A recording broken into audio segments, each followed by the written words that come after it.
Sandy Springs has no long-term liabilities. Has no long-term liabilities.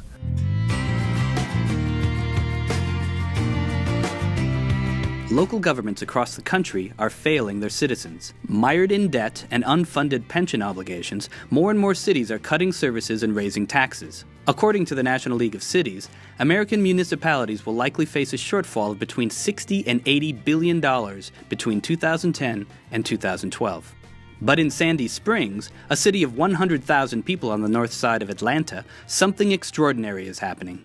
In comparison to all these other cities and counties that are having to furlough and are having these terrible pension problems, our situation is excellent. Ava Galambos is a former economist and the mayor of Sandy Springs, Georgia. A few years ago, Galambos and the Committee for Sandy Springs set out to create a completely new kind of city, a fiscally accountable city whose goal it is to provide quality services at a reasonable price. Longtime Sandy Springs resident Oliver Porter was also a member of the Committee for Sandy Springs. The responsibility for actually implementing the city fell on my shoulders. Porter is a retired corporate executive, an artist, and the author of 2 books on how to create a 21st century city. This is the story of Sandy Springs, Georgia, the city that outsourced everything.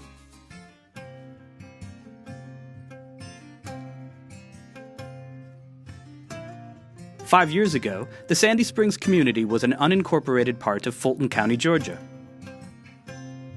For many, many years, Fulton County ruled us from downtown Atlanta. We were taxed heavily, and being a more affluent community, more of the taxes were gathered here, and then very little of the money was being spent here. So the people in Sandy Springs got pretty tired of this. We wanted local control.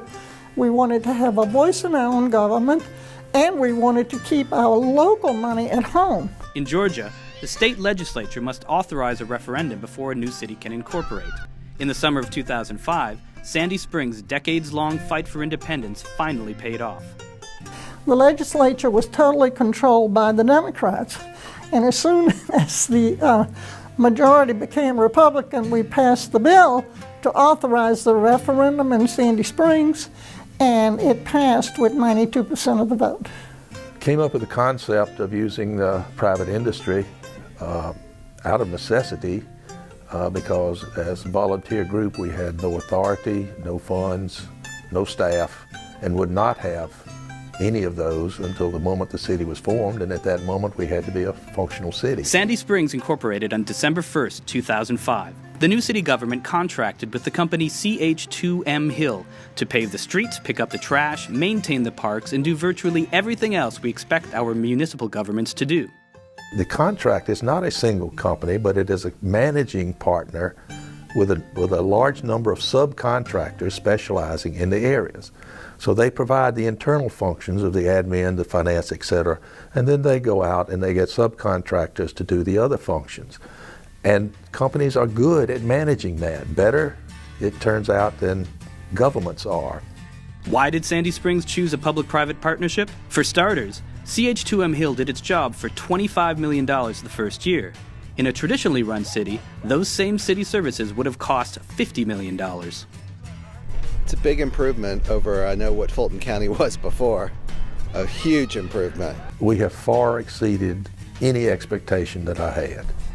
By operating more efficiently, Sandy Springs has been able to make the kinds of capital investments that Fulton County had failed to make for decades. We never saw any paving of roads. Our roads were deteriorating, and we have paved and paved something like 90 miles of streets. We built several new parks.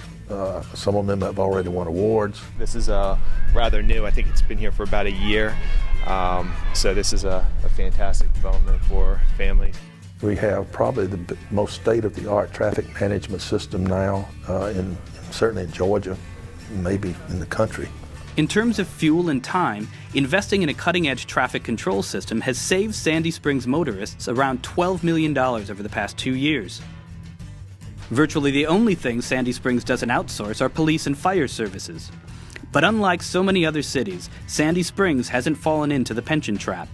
When we began the city, we made a clear decision that we would have defined contribution in 401ks, and we were not going into defined benefits. So we did that to begin with. We also put in health plans where you can put the money into a savings account.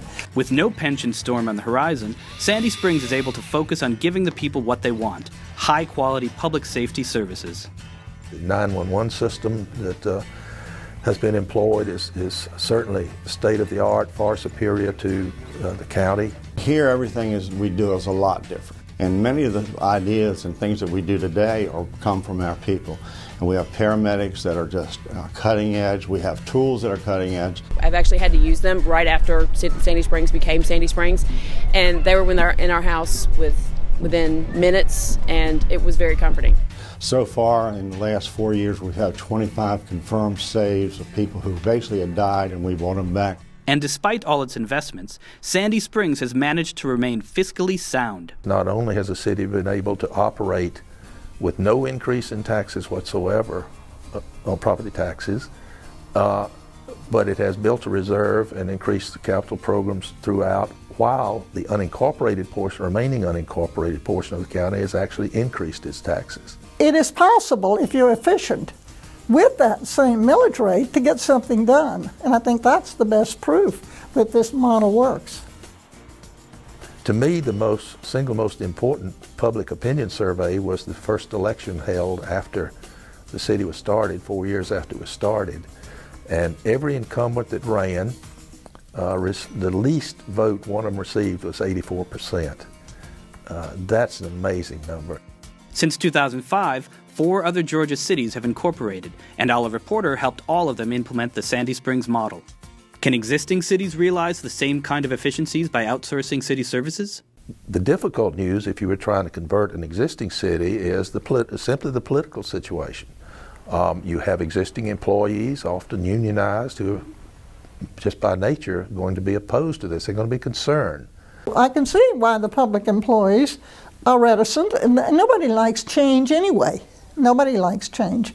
But if your city is fixing to go bankrupt, there may have to be some change. I think everyone is aware of the financial difficulties of so many municipalities across the country. And I think it's time that people get very serious about looking for an alternative, and I know of no better alternative to look to than the public-private partnership model.